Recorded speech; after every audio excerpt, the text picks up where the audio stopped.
do 6º ano do ensino fundamental. Sou Mônica Couto, professora de Geografia. Durante o período de isolamento social, estudaremos juntos temas da geografia, que quando você retornar para as aulas presenciais, serão aprofundados com o seu professor ou professora de geografia. Na aula de hoje, vamos falar sobre a relação sociedade-natureza e sobre as comunidades tradicionais. Então, nós, seres humanos, estamos inseridos num meio ambiente, em um ambiente, e com esse ambiente estabelecemos nossas relações sociais. Vamos conversar, então, um pouco sobre isso. E o que você vai aprender? O que a gente vai ver? Você vai entender alguns conceitos muito importantes para a compreensão dessa relação sociedade-natureza. E que conceitos são esses? Paisagem, cultura e grupos sociais. Você vai também conseguir comparar as diferentes maneiras de viver, ou seja, os diferentes modos de vida e o que esses modos de vida interferem nas relações que a gente estabelece, então, com a natureza. Para começar, eu te convido a observar essas duas imagens. A primeira imagem, uma imagem de São Paulo, uma cidade muito importante, a megalópole brasileira, a cidade mais desenvolvida do Brasil, a 6ª maior cidade em PIB do mundo. E aí você vê a travessia aí na Avenida Paulista e ao fundo a gente observa o MASP. Do lado, a gente observa uma outra paisagem brasileira, o Rio Amazonas. E aí você vê no fundo da imagem uma mata de igapó. Ou seja, aquela mata que no período de cheia do Rio Amazonas, parte da vegetação fica debaixo d'água. Então, guarda aí, essas duas imagens, a gente vai retomar para a gente continuar aqui as nossas reflexões. As imagens representam diferentes paisagens aí, no caso, brasileiras, A partir da observação delas, o que é paisagem, então? Lembra que a gente tem o compromisso de descobrir o que é paisagem. Paisagem é um espaço, então, do território que se abrange em um lance de vista. Ou seja, paisagem é aquilo que a minha visão alcança. Então, a paisagem, ela tem muito a ver com o observador. Ela vai ser aquilo que a gente vê, mas associado ao sentimento que a gente tem com aquele lugar. Então, logo, dizer de uma paisagem, dizer que, para mim, uma determinada paisagem é bonita, é belo ou é feio, é uma coisa muito particular. Porque a paisagem, além de ser aquilo que a nossa visão consegue alcançar, tem a ver com os nossos sentimentos e com as nossas emoções. As paisagens, elas podem ser de dois tipos. Costumamos classificar as paisagens em natural e cultural. Natural, como o próprio nome já diz, e aí a gente retoma lá com a nossa paisagem da Amazônia, um exemplo aí de paisagem natural, é aquela que a gente observa nela apenas elementos da natureza, ou seja, aqueles que não precisaram da ação nossa, enquanto seres humanos, para serem criadas. Então, geralmente, as paisagens naturais, elas são compostas de rios, de vegetação, de mares, do relevo, Então, os elementos da natureza, que não fomos nós, seres humanos, que construímos, já encontramos pronto, inclusive, fazem parte da paisagem natural. O que seria, então, uma paisagem cultural, humanizada ou artificial? Cultural, então, tem a ver com as pessoas atuando sobre aquele lugar. Então, a paisagem cultural é aquela onde predominam elementos construídos por nós, seres humanos. É claro que, ao longo da nossa história, a gente conseguiu interferir mais ou menos nessas paisagens. Então, quais são os elementos que fazem com que a gente tenha a percepção de que essa paisagem é uma paisagem cultural, humanizada ou artificial? A presença dos prédios, a presença de estradas, de antenas de transmissão, a presença de campos de cultivo. Então, sempre que a nossa vista alcança um determinado quadro, né, que a gente pode pensar a paisagem como uma fotografia e o espaço geográfico como um filme, a gente vai perceber que nesse lugar a gente tem um maior volume de objetos e técnicas produzidos por nós, seres humanos. Mas todas as paisagens culturais são iguais, né? A gente disse lá no início da aula que a gente vai pensar como é que as diferentes comunidades, principalmente as tradicionais, elas atuam nessa paisagem. E essa atuação tem a ver com o modo de vida, tem a ver com a cultura desse grupo social, dessa comunidade, desse povo. O que será, então, que torna essas paisagens diferentes? As paisagens culturais, então, são bem diferentes. E o que as torna diferentes? As relações, a cultura daquela comunidade que vive naquele lugar e que nele imprime lá, por meio das suas crenças, dos seus valores, das suas tradições, uma relação específica de apropriação daquele espaço, daquele território, daquela paisagem. Então, no Brasil, a gente vai ter uma diversidade muito grande de paisagens culturais. Somos um povo diverso, somos um povo de origens variadas, né? Temos na nossa cultura a presença do indígena, que já estava no Brasil e tem uma forma de se relacionar com essa paisagem. Temos a interferência dos africanos que foram trazidos, estão, né, na constituição da nossa sociedade. E temos os outros imigrantes que vieram ao longo da história do Brasil. Então, vão ter paisagens que vai ter mais um tom de cidades, por exemplo, europeias. Por quê? Porque a forma de se relacionar com a paisagem foi feita por aquele grupo de imigrantes que veio e se fixou no Brasil. Pensando, então, um pouco de quem são essas comunidades, a gente vai começar pensando sobre as comunidades tradicionais. E aí, as comunidades tradicionais, uma especificamente, os povos indígenas, eles são chamados também de povos originários. Ou seja, quando da Constituição do Brasil, quando da chegada dos portugueses ao Brasil, já existia uma população nesse lugar que era a população indígena. Por isso, dentro das comunidades tradicionais, os povos indígenas são considerados originários. Então, esses são grupos, né? Existe legislação para dizer quem são as comunidades tradicionais. Então, para você entender, são aqueles grupos sociais, ou seja, uma organização de pessoas que se relaciona de uma determinada forma com essa paisagem, considerando os traços culturais. E aí essa consideração dos traços culturais tem muito a ver com a ancestralidade. Essa população é uma população que preserva princípios, hábitos e técnicas dessa ancestralidade, ou seja, é uma herança que é passada entre gerações. E aí, só para chamar a atenção, vamos dizer de 3 comunidades tradicionais. Vamos dizer, estamos em Minas Gerais, vamos dizer então um pouco dessas comunidades. Já dissemos dos indígenas, que tem uma forma de organizar essa paisagem, que tem uma relação que é mais próxima da natureza, mas temos também os geraizeiros, aquela população, aquelas comunidades tradicionais que vivem na região do Cerrado Mineiro. É aquela população, por exemplo, que você pode fazer parte, que vive, por exemplo, da coleta do pequi. São os quilombolas, são os remanescentes dos quilombos. Essa população que tem uma forma diferente de tratar a natureza e se relacionar com esse espaço. Então, as comunidades tradicionais são muitas no Brasil.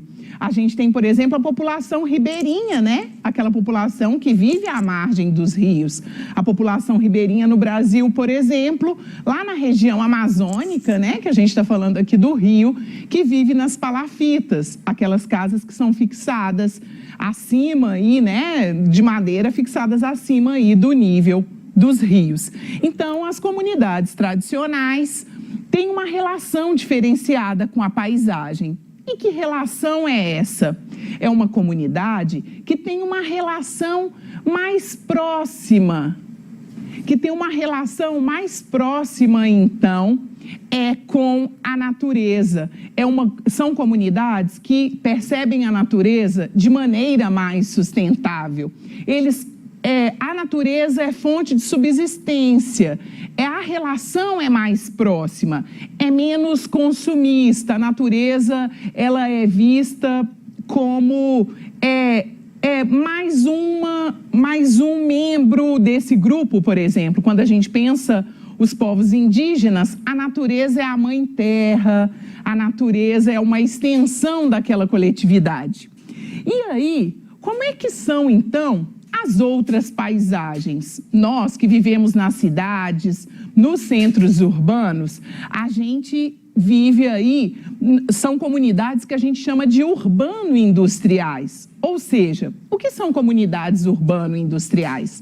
São aquelas, então, onde você tem uma relação com a natureza que é uma relação mais técnica, uma relação de maior exploração da natureza. A natureza não é simplesmente para a sobrevivência. Aquela paisagem, ela não está associada simplesmente à subsistência daquele grupo, mas aquele grupo, para além da subsistência, ele busca aí a questão de modificar para o seu conforto. Então, a gente tem, duas imagens aqui de Belo Horizonte em 1937 e Belo Horizonte em 1919. Olha como Belo Horizonte mudou, a cena é quase a mesma, Estamos na Praça 7, no centro aí, Avenida Afonso Pena, e se a gente observa, você tem, num primeiro momento lá, da criação do município, da cidade, um volume enorme de árvores presentes aí no centro de Belo Horizonte, e de repente, em 2019, se reduz muito, por exemplo, o elemento natural, as árvores, as áreas verdes. E por que isso acontece, A forma como as comunidades urbano-industriais se organizam no espaço, elas acabam dando preferência para a técnica, para o conforto e menos preferência para esses recursos naturais. A gente pode pensar uma outra coisa, são os nossos rios, que se tornam avenidas sanitárias na maioria das cidades. Não sei se na sua cidade passa algum curso d'água, mas vale a pena essa reflexão, Na maioria das vezes, os rios, os córregos da nossa cidade dão lugar a avenidas sanitárias ou viram espaço onde a gente faz o lançamento dos nossos resíduos. Então, é preciso pensar o quanto a gente precisa retomar esses elementos naturais nas nossas paisagens urbano-industriais. Então, qual é a situação das paisagens na atualidade? Será que existem ainda muitas paisagens naturais? Ou será que a maioria delas se transformaram em territórios, em espaços aí artificiais, culturais ou humanizados? Na verdade, existem poucas paisagens naturais que você observa e não vê nenhuma interferência dos seres humanos. Geralmente, as paisagens naturais, elas estão naqueles lugares de difícil acesso ou naquele espaço onde as legislações já garantiram a sua permanência. Agora, vamos pensar um pouquinho aí, já que a gente já discutiu paisagem natural, paisagem cultural. Vou deixar, você refletir um pouco sobre essa imagem. Essa imagem, ela representa uma plantação de eucalipto no estado do Maranhão. E aí eu te pergunto, a paisagem representada pode ser classificada como natural ou como cultural? E por quê?